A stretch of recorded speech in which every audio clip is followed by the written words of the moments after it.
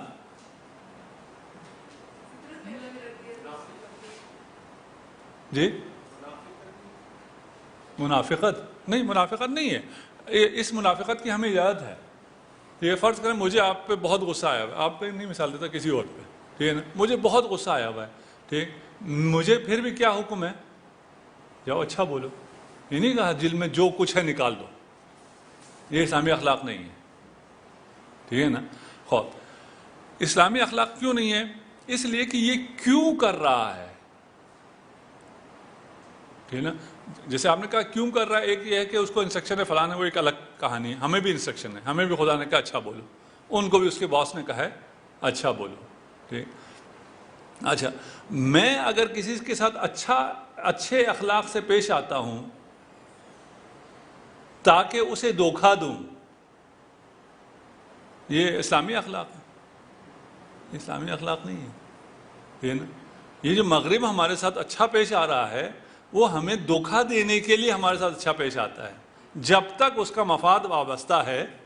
مثلا ایک چور یا ڈاکو آپ کے ساتھ اچھا پیش آئے اور آپ کو تھوڑے سے بیابان تک لے جائے، آپ کے وہ تھا تو ڈاکو لیکن بڑا خوش اخلاق تھا، ٹھیک ہے نا، وہ مجسم میں اخلاق تھا، تمام اسلامی اخلاق کا وہ پیکر تھا، نہیں کوئی اخلاق نہیں تھا، وہ آپ کو لوٹنے کے لیے یہاں تک اخلاق تھا، وہاں جب آپ تھوڑے سے بیابان میں پہنچ گئے تو اس نے دو لگائی بھی آپ سے مال بھی چھین لیا، ٹھیک۔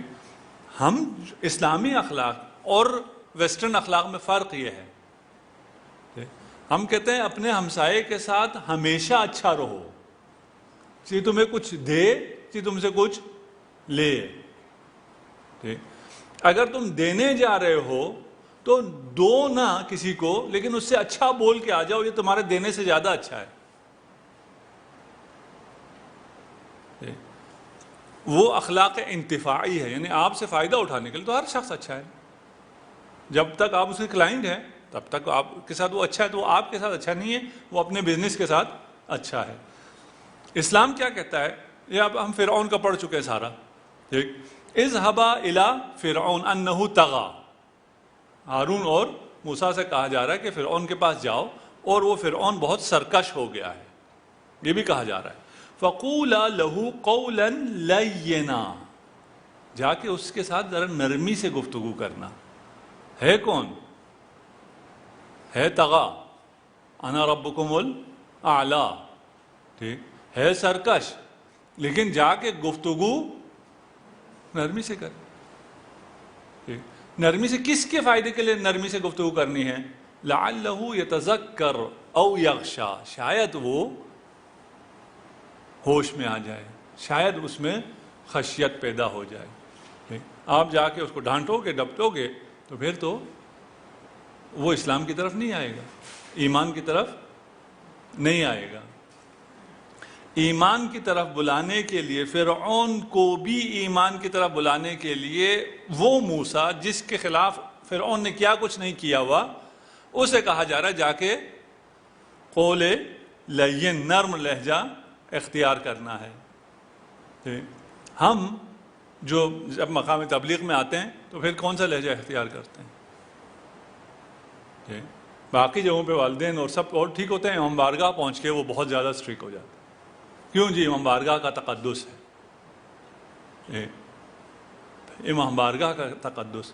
میری بیٹی آج نہیں آئی ہوئی، اس کو کبھی تھوڑا کہہ دوں تو وہ کہتی ہے آپ نے خانہ کعبہ گرا دیا، کیونکہ خانہ کعبہ کی عزت سے میری عزت زیادہ ہے۔ کس چیز کے لیے گرایا آپ نے خانہ کعبہ؟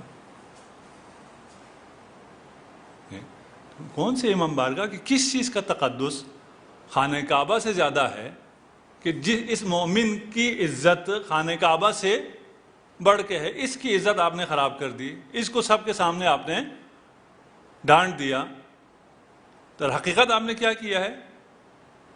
اس کو اسی امام بارگاہ سے اور انہی ریچول سے جس کو آپ نزدیک لانا چاہتے ہیں، اس سے اس کو دور کر دیا۔ جو ہماری نسل تھی، ہم سے پہلے کی نسل تھی، ان کو آپ ڈانٹتے ڈپٹتے وہ لوگ برداشت کرتے تھے، سنتے تھے، احترام کرتے تھے. اب جو آگے نسل آ رہی ہے وہ آپ کی ڈانٹ ڈپٹ برداشت کرنے والی نہیں ہے، اس لیے کہ آپ ڈانٹ رہے ہیں اور وہاں لٹیرے بہت، ڈاکو بہت بیٹھے ہیں جو پیار دے رہے ہیں. وہ لوٹنے کے لیے پیار دے رہے ہیں، ٹھیک، وہ ان کو بہکانے کے لیے، خراب کرنے کے لیے پیار دے رہے ہیں. آپ ان کی اصلاح کے لیے پیار نہ دیں تو یہ آپ کے ہاتھ میں نہیں رہیں گے. وَقُولُوا لَهُمْ قَوْلًا مَعْرُوفًا، اچھے پیرائے میں گفتگو کرو. سورہ نساء. وَلَيَقُولُوا قَوْلًا سَدِيدًا، سنجیدہ گفتگو کیا کرو.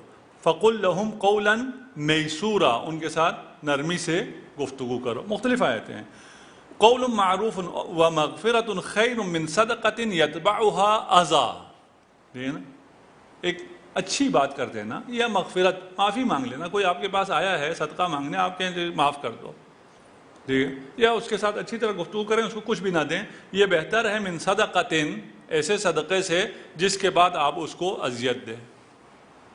صدقہ دیتے ہوئے اذیت دیں، اس کو حقارت سے دیں، یا دینے کے بعد اس پر جتاتے رہیں. خدا کہتا ہے یہ اپنے پاس رکھو، یہ ایسا صدقہ دینے کی ضرورت نہیں ہے.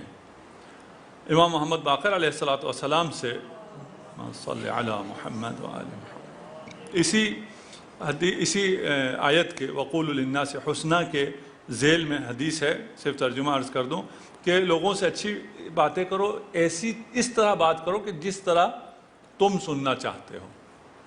ہمیں پہلے بھی کہا ہے کہ یہ انسان ایک انرجی کے فیلڈ میں ہے، یعنی معنویت ہے، وہ تو ہم صرف سائنٹیفک تعبیر کر رہے ہیں، ولی معنویت ہے، عبارت ہے روح سے.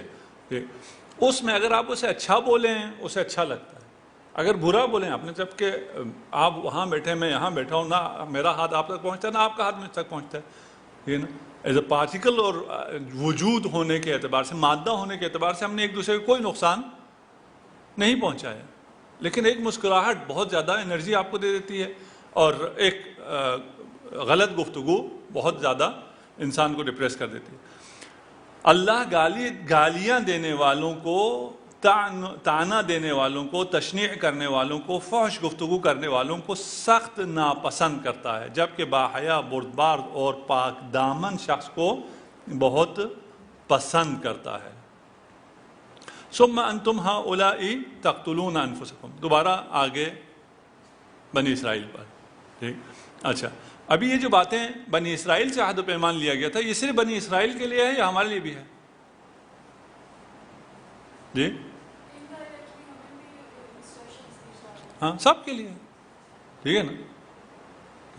یہ الہی فرمان ہے، آفاق نماز روزہ، اب اس کو ہم نے زیادہ تشریح نہیں دی، ٹھیک ہے نا. اقیموا الصلاۃ وآتوا الزکوٰۃ، ٹھیک. اور قرآن میں بہت جگہ پر جہاں پر بھی اقیموا الصلاۃ ہے اس کے ساتھ آتوا الزکوٰۃ ہے، ٹھیک. اس کا مطلب کیا ہے؟ نماز قائم کرو، کام کرو. کام کرو گے تو زکوٰۃ دو گے نا، ٹھیک ہے نا. نماز قائم کرو اور کام بھی کرو، صرف مسجد کے ہو کے نہیں رہ جاؤ، بزنس کرو. ٹھیک، ہمیں اس ملک میں جب ہم یہاں ہیں، اور آج کل کے حالات بھی آپ دیکھ رہے ہیں، ہمیں صرف دو چیزیں بچا سکتی ہیں، ایک تعلیم اور ایک اقتصاد، تجارت. اگر ہم تعلیم میں اور اقتصاد میں مضبوط نہ ہوئے تو یہ سیاست اور اچھل کود اور یہ باقی چیزیں ہمیں بچا نہیں سکتی. ملک ہم نے بنایا تھا، یہ ملک سب کے لیے تھا، لیکن اب جن ہاتھوں میں جس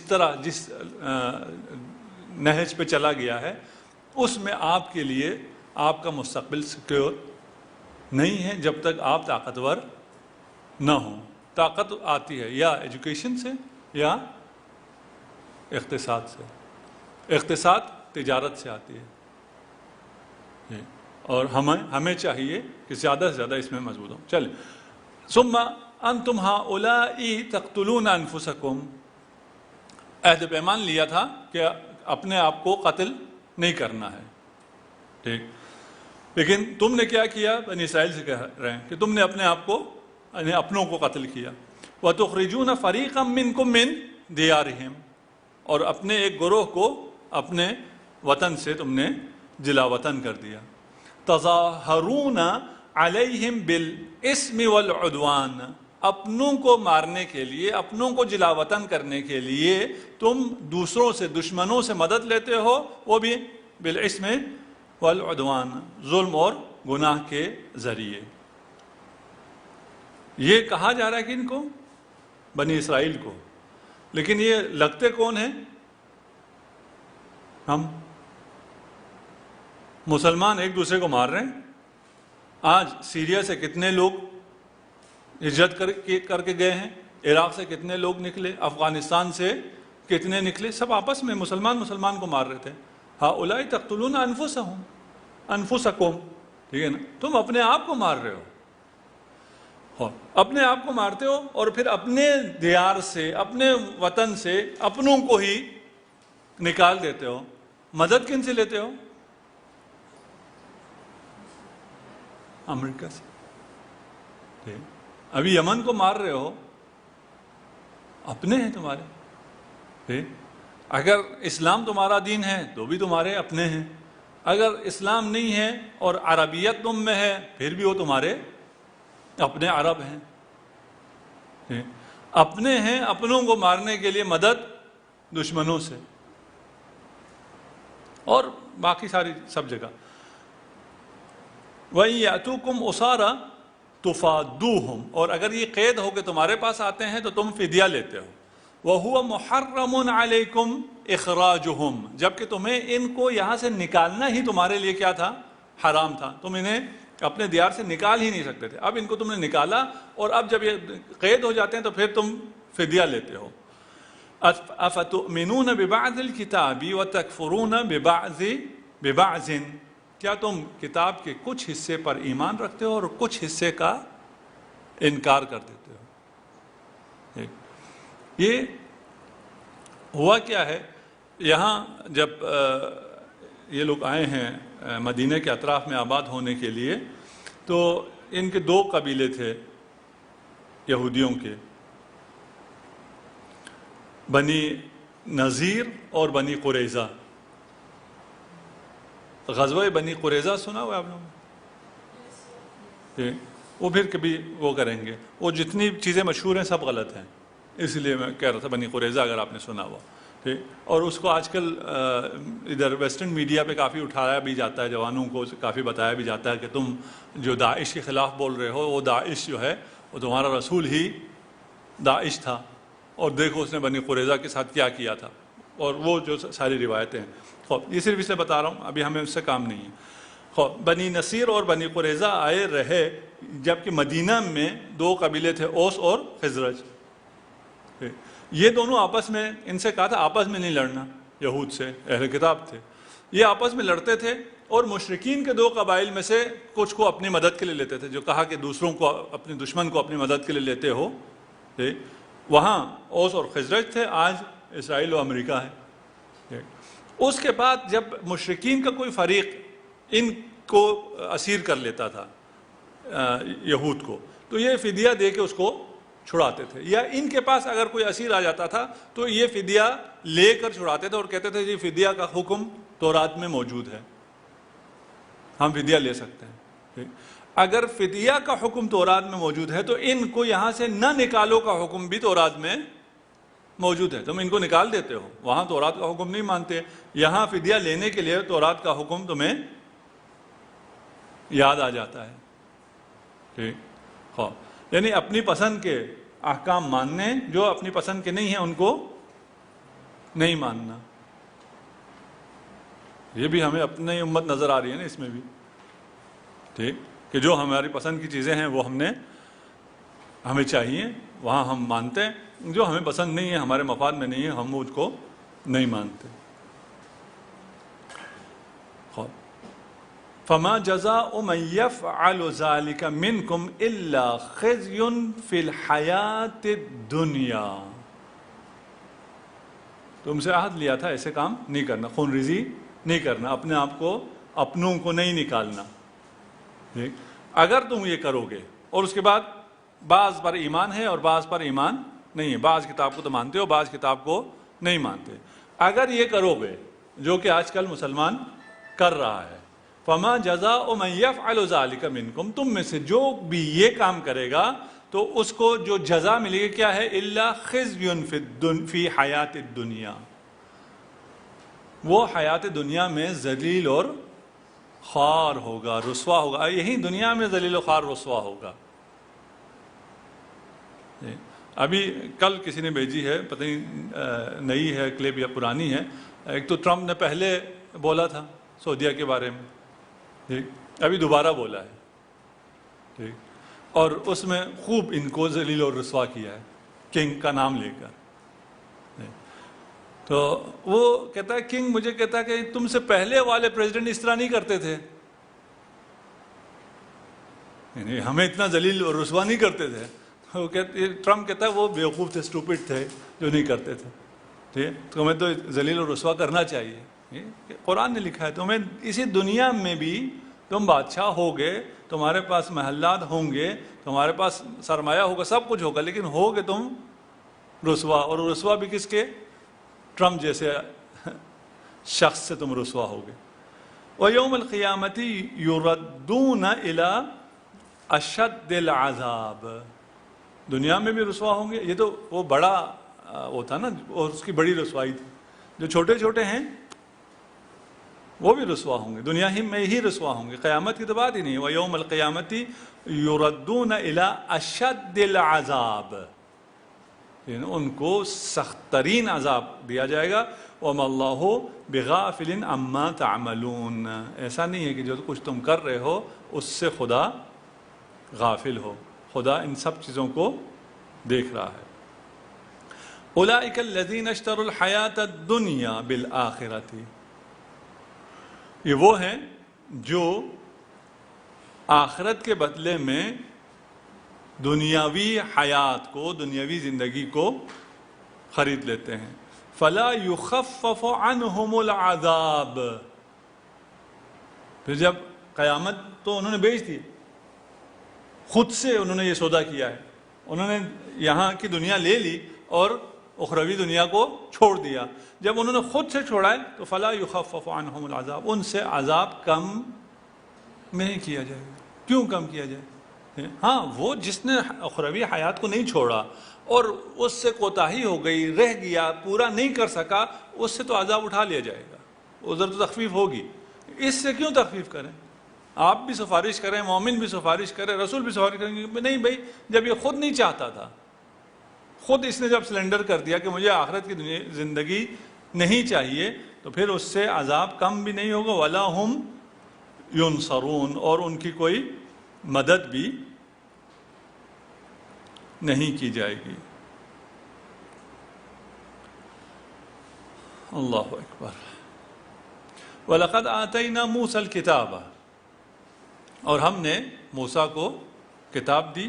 وَقَفَّيْنَا مِن بَعْدِهِ بِالرُّسُلِ، اور حضرت موسیٰ کے بعد ہم نے پے در پے رسول بھیجے۔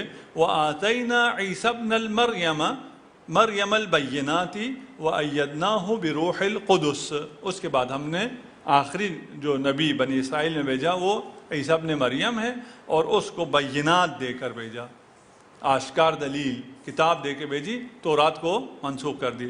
وَأَيَّدْنَاهُ بِرُوحِ الْقُدُسِ، روح قدس جبرائیل کے ذریعے ان کی تائید کی۔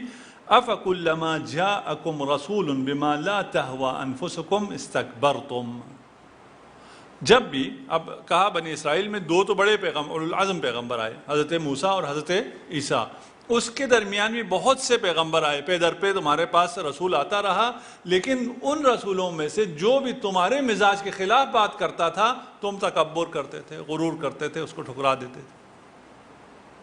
فَفَرِيقًا كَذَّبْتُمْ، تم میں سے ایک گروہ تو تکذیب کرتا تھا، اس کو مانتا ہی نہیں تھا۔ وَفَرِيقًا تَقْتُلُونَ، ان میں سے کچھ لوگوں، کچھ انبیاء کی تم تکذیب کرتے رہے اور کچھ کو تم نے قتل کر دیا۔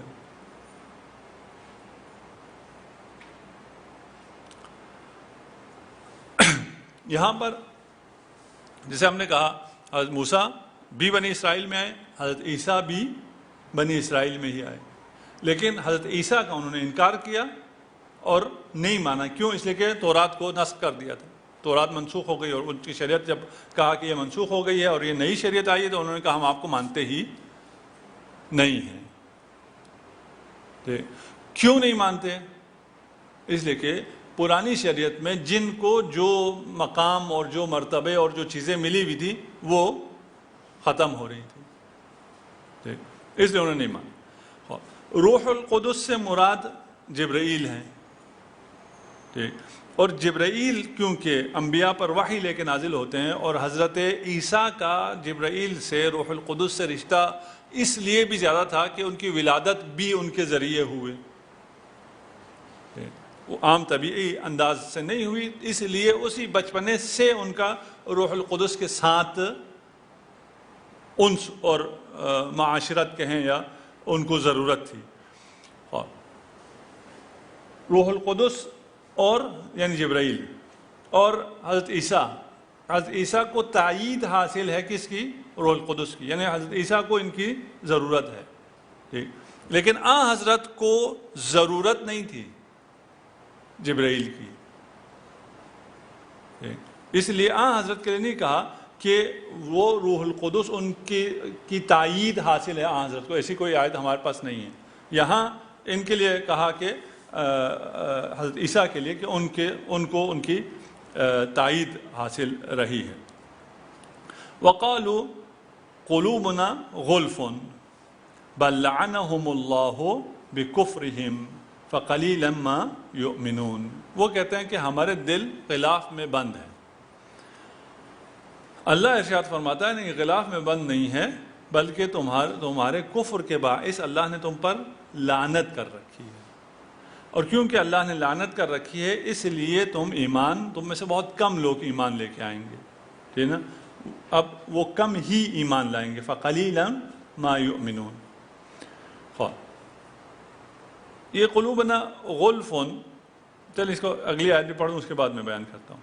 وَلَمَّا جَاءَهُمْ كِتَابٌ مِّنْ عِنْدِ اللَّهِ مُصَدِّقٌ لِمَا مَعَهُمْ, اور جب ان کے پاس جاءہم کتاب, ٹھیک, جب ان کے پاس کتاب آئی من عند اللہ, قرآن یعنی, مصدق لما معہم, اور وہ قرآن تصدیق کرنے والا تھا تورات کا جو ان کے پاس تھا.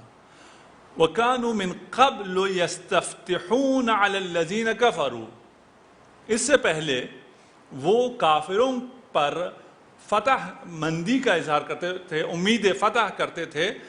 علی الذین کفروا فلما جاءہم ما عرفوا. یہ کفار مدینہ میں آ کے آباد ہوئے تھے, کفار نے یہود کو, کیونکہ ان کے جب وہاں سے غلف سے آ جاتے ہیں. آیت پیچھے آ جائیں گے.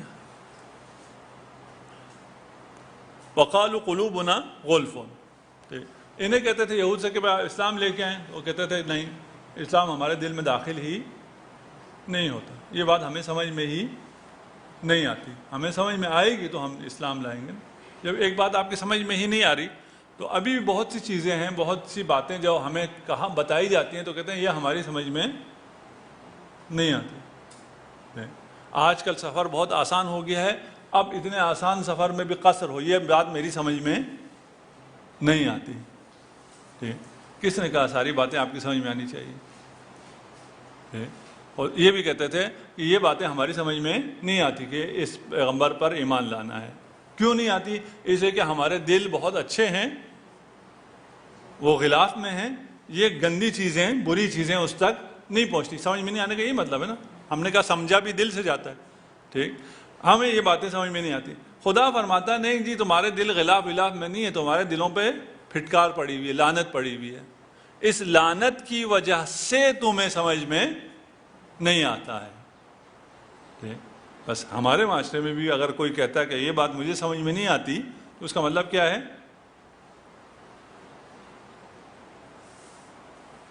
اس پر خدا کی لعنت ہے, اس پہ وہ فخر محسوس نہ کرے, ٹھیک ہے نا, کہ بھئی مجھے یہ سمجھ میں نہیں آتا. اگر آپ کو سمجھ میں نہیں آتا تو آپ کو بہت پہنچی ہوئی چیز نہیں ہے, بہت ذہین نہیں ہے کہ آپ کی سمجھ میں یہ نہیں آتا. یعنی اسلام اور دین اور وہ احکام جو معصومین نے بیان کیے وہ کمتر ہیں اور آپ کی سمجھ بالاتر ہے. ایسا نہیں ہے, بلکہ آپ پر اللہ کی لعنت ہے, اس لیے نہیں سمجھ سکتے. نیکسٹ آیت. وَلَمَّا جَاءَهُمْ کتاب من عند اللہ, قرآن آ گیا اور کہا جی یہ قرآن ہے, اسے پڑھو, اسے مانو. ٹھیک, تو یہ پھر انہوں نے منع کر دیا. وَكَانُوا مِن قَبْلُ, پہلے کی کہانی سنا رہے ہیں. پہلے کیا ہوتا تھا؟ پہلے یہ ہوتا تھا کہ یہ لوگ ہجرت کر کے آئے اور ان کی کتاب میں تورات میں لکھا تھا کہ عیر اور احد کے درمیان ایک جگہ ہے جہاں ایک نبی جو آخر زمان میں آئے گا وہ ہجرت کر کے اس مقام پہ آئے گا اور یہاں اس کی ریاست قائم ہوگی. اس جگہ کی تلاش میں یہود نکلے اور ڈھونڈتے ڈانٹتے آئے تو وہ مختلف جگہوں پہ آباد ہو گئے. کوئی فدق میں آباد ہو گیا, کوئی خیبر میں آباد ہو گیا, کوئی کچھ گروہ جو ہے چلتے ہوئے اس جگہ پہنچ گئے اور جو سواری اور مقامی لوگ ان کو لے کے جا رہے تھے انہوں نے کہا یہ جگہ جو ہے یہ جو ہے احد اور عیر کے درمیانی حصہ یہ ہے یثرب جسے کہتے ہیں, مدینہ آج کل سے کہتے ہیں. تو انہوں نے کہا ہمیں یہیں اتار دو, یہیں ہم نے رہنا تھا, یہی وہ جگہ ہے جہاں پر آخری نبی نے آنا ہے, یہی ان کی حکومت قائم ہوگی. اس کے بعد انہوں نے جو خیبر میں تھے, فدق میں تھے, ان کو پیغام دیا, ان سے کہا بھئی آ جاؤ, جگہ ہمیں مل گئی ہے. کہا کہاں ہے؟ کہا بھئی اتنے جگہ فلان جگہ پر ہے اور وہاں یہاں میکڈونلڈ ہے, یہاں KFC ہے, ایڈریس دیا انہوں نے, اس زمانے کی جو بھی ہوں گی چیزیں. تو انہوں نے کہا نہیں جی ہم اچھے سیٹل ہو گئے, مدینہ بھی کوئی زیادہ دور تو نہیں ہے, جب آخری نبی آئے گا تو بتا دینا ہمیں, تم تو وہاں ہو, ہم تب آ جائیں گے. اس کے بعد اس جگہ ایک بادشاہ, اس کا نام ابھی مجھے یاد نہیں, لکھا ہوا ہے, میں اس میں کیا تلاش کروں, وہ آیا, اس نے حملہ کیا. یہ یہودی قلعے میں چلے گئے. بہرحال کچھ عرصے بعد جب ان کا آپس میں صلح ہوئی تو اس نے کہا کہ میں یہاں جگہ مجھے پسند آ گئی ہے, یہ جگہ اچھی ہے, میں اسے اپنی مملکت اور اپنا دارالخلافہ یہاں بنانا چاہتا ہوں. تو انہوں نے کہا نہیں جی آپ یہاں نہیں بنا سکتے, ہماری کتاب میں ہے کہ یہاں پر جو ہے وہ آخری نبی کی حکومت ہوگی, اس کی ریاست ہوگی, آپ یہاں رہو گے تو ناکام ہو جاؤ گے. اس نے کہا اچھا چلو میں اپنے خاندان کے کچھ لوگ چھوڑے جاتا ہوں یہاں, اگر کوئی آخری نبی آ رہا ہے تو اس کے لیے میرے لوگ بھی اس کا ساتھ دے لیں. ٹھیک, وہ کچھ لوگوں کو چھوڑ گیا. وہ دو قبیلے بعد میں جا کے بنے, ایک اوس اور ایک خزرج. ٹھیک, یہ قبیلے زیادہ مضبوط ہو گئے, ان کی آبادی بڑھ گئی. آبادی بڑھنے سے یہ لوگ زیادہ مضبوط ہو گئے. ہم سے کیا کہا جاتا ہے, بچے دو ہی اچھے. ٹھیک, اگر آبادی نہیں ہوگی تو آپ کی طاقت بھی نہیں رہے گی. ابھی ویسٹ کو سب سے بڑا مسئلہ یہی ہے کہ ابھی ان کے پاس ان کی گروتھ ریٹ 1.6, 1.4, 1.7, اس کا مطلب ہے ان کی آبادی کم ہو رہی ہے. اگر گروتھ ریٹ 2.1, 2.2 ہو تو جا کے وہی آبادی برقرار رہتی ہے. جب ان کی آبادی گھٹ رہی ہے تو ان کا نہ ملک چلانے والا کوئی ہے, نہ اقتصاد چلانے والا ہے, کوئی بھی چیزیں نہیں ہیں. اور اب جو سپر پاور ہمارے ہمسائے میں بن رہی ہے اس کے پاس کیا ہے؟ Man power. مین پاور سے ہی تو سپر پاور بن رہا ہے نا. ٹھیک ہے نا, سستی لیبر, ہر کام کر سکتا ہے, ہر کام ایسے کر سکتا ہے جو باقی نہیں کر سکتا, آبادی سے. وہ پاپولیشن بم اور پھر دنیا پتنی بیٹھ جائے گی اور کیا ہو جائے گا. وہ جو سب کچھ ڈرایا جاتا تھا وہ سب اس کے بالکل برعکس نکلا. آج ویسٹ بہت زیادہ انویسٹ کر رہی ہے کہ ان کی گروتھ ریٹ جو ہے زیادہ ہو جائے, نہیں ہو سکتی کیونکہ انہوں نے کلچر چینج کر لیا اپنا. اب وہ بچے پیدا نہیں کرتے, کیوں کریں. میں بینکاک میں تھا تو جو ٹیکسی ڈرائیور تھا اس سے ایسی بات ہوئی, اس سے پوچھا, اس نے کہا نہیں میں بچے پیدا نہیں کرتا, میں کتے پالتا ہوں. بچے کیا کرنے پیدا کر کے. خیر وہ لمبا راستہ تھا, پونا گھنٹہ, تو آخر میں اس کو میں نے قائل کر لیا. اس نے کہا ہاں اب میں قائل ہو گیا. میں پچھتایا, میں نے کہا کیوں کافر کو قائل کر دیا میں نے کیا مجھے ملنا تھا اس کو قائل کر کے. ٹھیک, بہرحال واپس آ جائیں۔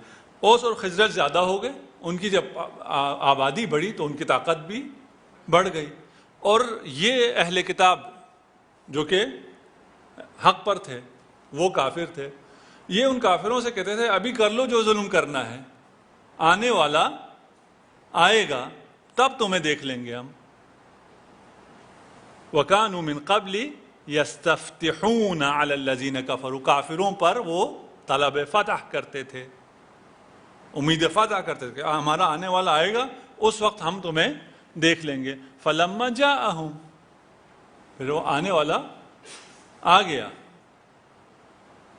ٹھیک، اس کو وہ جانتے بھی تھے، پھر انہوں نے کیا کیا؟ کفروا بہ، نہیں مانا، ٹھیک، اور جنہیں دھمکیاں دیتے تھے وہ مسلمان ہو گئے، وہ انصار بن گئے، ٹھیک، جنہیں یہ دھمکیاں دیتے تھے وہ انصار بن گئے، مسلمان ہو گئے، اور یہ خود کافر ہو گئے۔ فلعنت اللہ علی الکافرین، خطرناک ہے، ہمارے لیے نہیں ہے جی، ہم بھی منتظرین میں سے ہیں، ٹھیک، جو انتظار میں ہیں انہیں گناہ نہیں کرنا چاہیے۔ گناہ سے اگر ان کے دل سیاہ ہو جائیں تو ان کے پاس علم ہوگا لیکن ایمان نہیں لائیں گے، ان کے دل اگر سیاہ ہو جائیں، اور روایات میں بھی ہے کہ زیادہ ریزسٹنس منتظرین سے ہی ملے گی، باقی تو فوراً وہ ایمان لے آئیں گے امام پر۔ اب تو یہ یہود کافر ہے نا، یہود و نصارہ فوراً ایمان لے آئیں گے، وہ تب تک در در کی ٹھوکریں کھا چکیں گے، سارے سسٹم آزما چکیں گے، ہر جگہ سے مایوس ہو چکے ہوں گے، اور اس وقت انہیں جب کہا جائے گا کہ ہر جگہ سے مایوس ہوئے، تمہیں بچانے والا منجی آ گیا، وہ فوراً ایمان لے آئیں گے، جو نہیں لائیں گے وہ مسلمان ہوں گے۔ خدا نہ کرے ہم ان مسلمانوں میں سے ہوں جو امام پر ایمان نہ لائیں۔ بئس ما اشتروا بہ انفسہم، یہ کیا سودا کیا، جانتے بھی تھے، سب کچھ پتا تھا، پھر بھی یہ کیا سودا کیا، کتنی بری چیز ہے وہ جس کے بدلے انہوں نے اپنی جانوں کا سودا کیا۔ بئس ما اشتروا بہ انفسہم ان یکفروا بما انزل اللہ بغیا، جو اللہ نے نازل کیا تھا اس کا انکار کر دیا۔ ان ینزل اللہ من فضلہ علی من یشاء من عبادہ فباؤوا بغضب علی غضب وللکافرین عذاب مہین۔ صرف اس بات کی ضد میں کہ خدا کے نازل کیے کا انکار کرتے ہیں کہ اللہ اپنے بندوں میں سے جس پر چاہتا ہے اپنا فضل نازل کرتا ہے۔ ينزل اللہ من فضلہ علی من یشاء من عبادہ، اپنے بندوں میں سے اللہ جسے چاہے مصطفیٰ کر دے، ٹھیک، اس پہ ان کو اعتراض ہے۔ فباؤوا بغضب علی غضب، انہوں نے اپنا ٹھکانہ کہاں ڈھونڈا؟ اللہ کے غضب میں، یعنی اپنے آپ کو اللہ کے غضب کا مستحق بنا دیا، غضب بالائے غضب کا۔ اور پھر ایسے کافروں کے لیے کیا ہے؟ عذاب مہین۔ مہین کیا تھا؟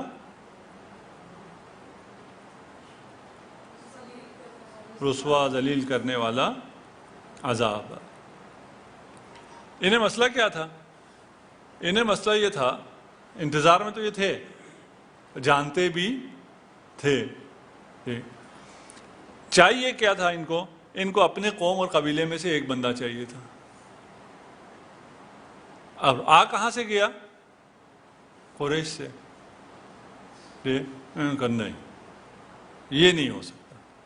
ابھی تک تو یہ تھے کہ ہم چوزن ہیں اور ہم اللہ کے بیٹے ہیں، ہم اولیاء اللہ ہیں، سب کچھ ہم ہیں، جنت بھی ہم پر واجب ہے، ٹھیک۔ یہ سارے انہوں نے اپنی خواہشات اور گمان بنا رکھا تھا ذہن میں، کتاب میں نہیں تھے، امانی تھے، امی تھے، ان امی ہونے کی وجہ سے یہ امانی تھی، ان کی خواہشات تھیں۔ ان خواہشات کو کے عالم میں ایک اور دنیا رسائی بچائی ہوئی تھی، رسول جو آیا اس نے کہا یہ ساری دنیا تمہاری خام خیالی ہے، ایسا کچھ ہونے والا نہیں ہے کہ تم جو مرضی کرتے رہو، تم صرف چند دنوں کے لیے جلائے جاؤ گے پھر جنت میں جاؤ گے، ایسی کوئی خبر نہیں ہے۔ تو انہوں نے کہا پھر ہم تمہیں ہی نہیں مانتے، ہمیں وہ چاہیے جو ہمارے ذہن میں ہے اس طرح کا فیصلہ ہمیں کر کے دے۔ تو ایسے خام خیالیوں میں ہیں یا نہیں ہیں آج کل ہم لوگ؟ ایسے بہت سے خام خیالیوں میں ہمیں رکھا گیا ہے، خوش فہمیوں میں ہمیں رکھا گیا ہے۔ جب امام آگے کہیں گے یہ ان میں سے کچھ بھی نہیں ہے تو ہم کہیں گے پھر آپ امام نہیں ہیں، نعوذ باللہ۔ حل کیا ہے؟ ان خوش فہمیوں سے نکلنا ہے، حقائق کی طرف آنا۔ قرآن یہ سب ہمیں کیوں بتا رہا ہے؟ اس لیے کہ یہ سب ہمارے ساتھ ہونے والا ہے، اور اگر ہم سے کہا جائے کہ تمہارے ساتھ یہ ہوگا یہ ہوگا یہ ہوگا، آپ کہیں گے نہیں ہم ایسے نہیں ہیں، ہم تو منتظرین میں سے ہیں، ہم انتظار میں ہیں، ہم تو دل و جان سے چاہتے ہیں امام آ جائیں۔ تو کہا یہ دیکھو یہ لوگ بھی دل و جان سے چاہتے تھے، یہ بھی اپنا علاقہ چھوڑ کے آئے تھے، ڈھونڈ ڈھونڈ کے انہوں نے مدینہ کی جگہ نکالی تھی، ٹھیک، اور جو بھی ان پہ ظلم کرتا تھا سب سے یہ ہر روز یہ کہتے رہتے تھے کہ آنے دو ہمارے منجی کو، اس وقت ہم دیکھیں گے یہی ہماری ریاست ہوگی، یہی ہماری حکومت ہوگی، ٹھیک، ہم بھی یہ کہتے ہیں اس زمین پہ ہماری حکومت ہوگی، ٹھیک، لیکن ہم ان کے ہوں گے یا نہیں ہوں گے اس کا دار و مدار کس پر ہے کہ ہم کسی خوش فہمی میں ہیں، اپنے ہم نے کوئی عقائد خیالات میں بنائے ہوئے ہیں، یا قرآن کے مطابق ہمارے عقائد ہیں۔ اگر قرآن کے مطابق ہیں پھر تو مسئلہ حل ہے، امام نے بھی آ کے یہی بتانا ہے، کوئی اور جدید چیز نہیں بتانی، ان کے مطابق جو قرآن کہتا جائے وہ ایمان رکھو، امام نے بھی آ کے وہ بتانا ہے، آپ کو فوراً امام کی معرفت بھی ہوگی اور امام سے آپ کی مخالفت بھی نہیں ہوگی۔ وَإِذَا قِيلَ لَهُمْ آمِنُوا بِمَا أَنزَلَ اللَّهُ، اور جب ان سے کہا جاتا ہے کہ ایمان لے کے آؤ جس پر بما انزل اللہ، جو اللہ نے نازل کیا ہے قرآن پر، ابھی جو قرآن نازل ہوا ہے، قالوا نؤمن بما انزل علینا، ہم اس پہ ایمان لائیں گے جو ہم پہ اترا تھا تورات، اس پہ کیوں ایمان لائیں جو قریش پہ اترا ہے، محمد پہ جو اترا ہے، یہ ہم اس پہ ایمان لانے والے نہیں۔ یکفرون بما وراءہ، اس کے علاوہ تورات کے علاوہ جو ہے اس کا وہ انکار کرتے ہیں۔ وَهُوَ حَقٌ مُصَدِّقٌ لِمَا مَعَهُمْ، جلحاری کے جس کا انکار کر رہے ہیں، جس کتاب کا ما انزل کا قرآن کا انکار کر رہے ہیں، یہ حق ہے اور یہ مصدق لما معہم ہے، یہ تصدیق کرتا ہے اس تورات کی بھی اور تورات بھی تصدیق کرتا ہے اس قرآن کی بھی۔ قُلْ فَلِمَ تَقْتُلُونَ انبیاء اللہ من قبل ان کنتم مؤمنین، انہوں نے کہا ہم اس پہ ایمان نہیں لاتے، ہم اپنے جو ہم پہ اترا تھا اس پہ ایمان لاتے ہیں۔ اگر تم اس پر، اس تورات پر بھی ایمان لاتے ہو تو اپنے انبیاء کو قتل کیوں کیا کرتے تھے؟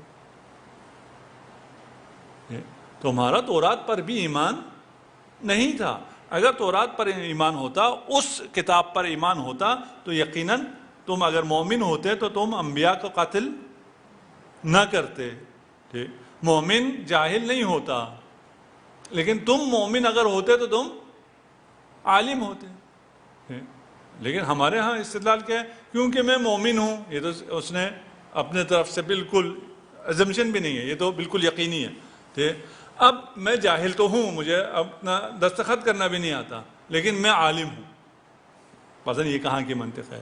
وَلَقَدْ جَاءَكُمْ مُوسَى بِالْبَيِّنَاتِ ثُمَّ اتَّخَذْتُمُ الْعِجْلَ مِنْ بَعْدِهِ وَأَنْتُمْ ظَالِمُونَ، تم کہتے ہو ہم اپنے جو ہم پہ اترا ہے وہ مانتے ہیں، وہ کہاں مانتے ہو؟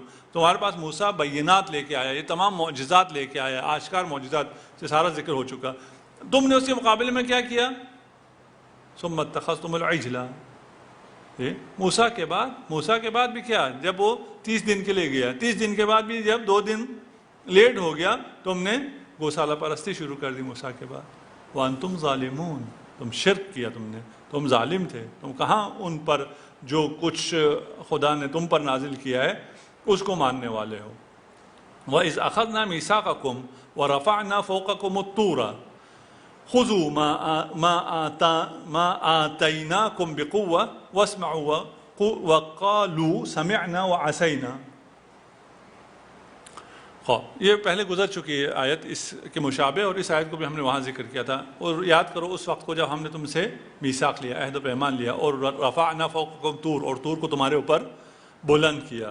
خذوا ما آتیناکم، جو تمہیں دیا گیا ہے. اس وقت تم سے یہ کہا کہ تم کہتے ہو نا ہم نے تورات پر تو ہم عمل کرتے ہیں، قرآن پہ عمل نہیں کریں گے. تورات پہ تم نے کہاں عمل کیا؟ اس وقت تم سے پہاڑ تمہارے اوپر سوار کر کے بلند کر کے دکھا کے تم سے کہا تھا کہ اس پر عمل کرو، اس کو تھامو قوت سے، اور اس کو واسمعوا، اور اس کو سنو.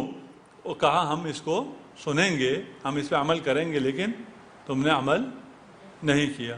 وَأُشْرِبُوا فِي قُلُوبِهِمُ الْعِجْلَ بِكُفْرِهِمْ، اور تمہارے دلوں میں تمہارے کفر کی وجہ سے گوسالہ پرستی رچ بس گئی تھی. قُلْ بِئْسَ مَا يَأْمُرُكُمْ بِهِ ایمانکم ان کنتم مؤمنین. اگر تم مومن ہو، تم بہت زیادہ اپنے آپ کو مومن کہہ رہے ہو. کس سے کہہ رہے ہیں؟ یہ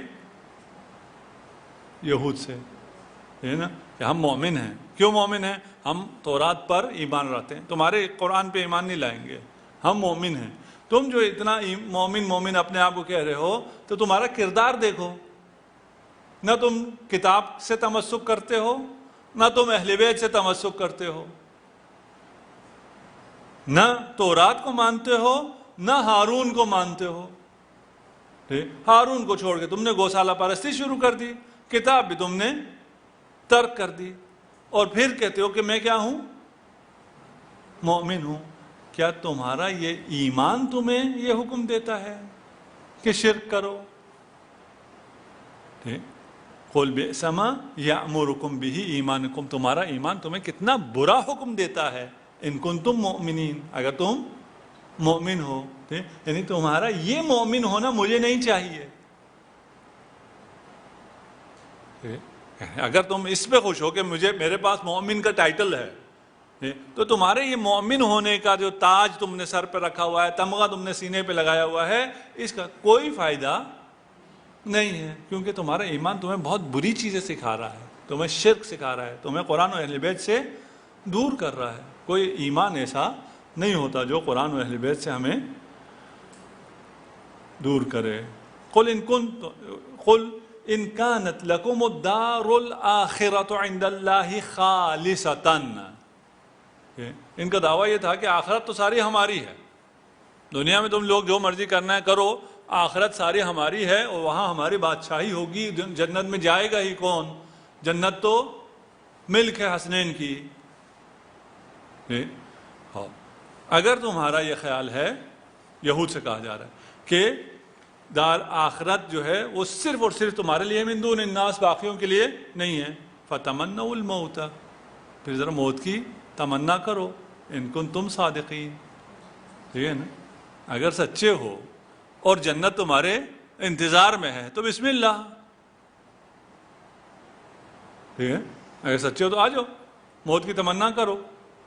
وَلَن يَتَمَنَّوْهُ، خود خبر دی قرآن نے کہ ان سے ہم نے یہ کہا تو وہ کبھی بھی موت کی تمنا نہیں کریں گے. کیوں؟ بِمَا قَدَّمَتْ أَيْدِيهِمْ، جو کچھ وہ پہلے آگے بیچ چکے ہیں، وہ ان کے تو علم میں ہے ہم نے کیا بھیجا ہوا ہے، یہ بھی علم میں ہے آگے ہمارا کیا حشر ہونے والا ہے. لوگوں کو دھوکہ دے رہے ہیں، اپنے آپ کو دھوکہ دے رہے ہیں، وہ الگ مسئلہ ہے. لیکن معلوم ہے بما قدمت ایدیہم، ان کو معلوم ہے، اس لیے وہ کبھی بھی موت کی تمنا نہیں کریں گے. واللہ علیم بالظالمین، اللہ ظالموں کو خوب جانتا ہے. سورہ جمعہ میں بھی ہے نا، قل یا الذین ہادوا ان زعمتم انکم اولیاء للہ من دون الناس، اگر تمہارا یہ خیال ہے کہ تم اولیاء اللہ ہو، اللہ کے دوست ہو، فتمنوا الموت ان کنتم صادقین، پھر موت کی تمنا کرو. یہاں معلوم ہوا کہ جو اولیاء اللہ ہوں وہ موت سے نہیں ڈرتے. جو موت سے ڈرتے ہیں وہ اللہ والے نہیں ہیں۔ اسی لیے امیر المومنین علی ابن ابی طالب کا ارشاد ہے کہ میں ماں کے سینے سے زیادہ موت سے مانوس ہوں۔ جتنا ایک بچہ ماں کے سینے سے مانوس ہوتا ہے، اس سے زیادہ میں موت سے مانوس ہوں۔ دوسری جگہ میں فرمایا قسم خدا کی مجھے پرواہ نہیں ہے کہ موت مجھ پر آ گرے یا میں موت پہ جا گروں۔ موت کا علی کو کیا خوف۔ جب شہادت ہوئی، اور ایام انشاءاللہ آنے والے ہیں، اور یہ جو ایام ہیں یہ 1400 سالہ شہادت ہے، یعنی امیر المومنین کی شہادت کو 1400 سال گزر جائیں گے اس محرم میں۔ اور جب شہادت ہوتی ہے تو فزت برب الکعبہ، یہ ولی اللہ ہے کہ موت کی صورت میں اسی ضربت لگنے وقت رب کعبہ کی قسم کھا کے کہتا ہے میں کامیاب ہو گیا، جس گھڑی کا مجھے انتظار تھا وہ لمحہ آ گیا۔ یہ اولیاء اللہ ہیں جو ہمیشہ موت کے مشتاق ہیں، اور جن کا مستقبل جو جنت، امیر المومنین کی نسبت تو کوئی وہ نہیں، ہم عام مومنین کی بات کر رہے ہیں۔ عام مومنین جنہیں معلوم ہو کہ میں نے موت کے بعد کیا، موت کے وقت مومن کو معلوم ہے کہ موت کے وقت امیر المومنین کی اور رسالت مآب کی زیارت ہوگی۔ من یمت یرانی، جو مرے گا وہ مومن اگر ہے تو وہ مجھے دیکھے گا۔ کہ شاعر نے کہا کاش مجھے دن میں 1000 بار موت آئے اور میں 1000 بار رسالت مآب اور امیر المومنین کی زیارت کروں۔ مومن کو کہاں، مومن جو ہمیشہ مشتاق ہے زیارت امیر المومنین کا، اسے موت سے کیا خوف۔ اور جس کی زیارت کو امیر المومنین آئیں، رسول خدا آئیں، اسے پھر قبر سے کیا خوف، اسے پھر برزخ سے کیا خوف، اسے پھر جہنم کا کیا خوف۔ خدا کرے انشاءاللہ ہمیں ایمان کی توفیق ملے، ایمان کی دولت ملے، اور ایمان پر موت آئے، اور موت کے وقت ہمارا استقبال رسول خدا اور امیر المومنین فرمائیں۔